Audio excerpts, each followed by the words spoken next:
বেশিরভাগ মা বাপরা ইনসাফ করে না। একজন সাহাবী বশীর ইবনে সাদ আল-আনসারী রাদিয়াল্লাহু তাআলা আনহু, তিনি এসে বলছেন, ইয়া রাসূলুল্লাহ, আমার ছেলে নোমানকে আমি একটা গোলাম দিছি, একটা সম্পদ দিছি। নবী আলাইহিস সালাম বলেছেন, তোমার সব সন্তানদেরকে দিছো? বলে না ইয়া রাসূলুল্লাহ, দেই নাই। তিনি বলেছেন, যাও সবাইকে দিয়ে আসো, কারণ নবী আলাইহিস সালাম বলেছেন, ইত্তাকুল্লাহ ওয়া আদিলু বাইনা আওলাদিকুম, আল্লাহকে ভয় করো ও বাবারা মায়েরা, সন্তানদের মধ্যে ইনসাফ করবা, কারোর প্রতি জুলুম করবা না। আজকাল বহুত বাপ মা আছে না, যেই সন্তানটার সাথে সম্পর্কটা ভালো, পম্পট্টি দিয়া ফুসলিয়া ফাসলিয়া বাপ মারে বুড়া বুড়ি খুশি রাখতে পারছে, জমিটা চুপে চুপে ওর নামে লিখে দেয়। আছে না নাই? কি বলেন, আছে না নাই?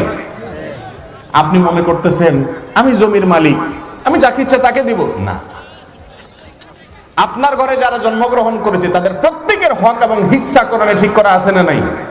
যদি দিতে হয়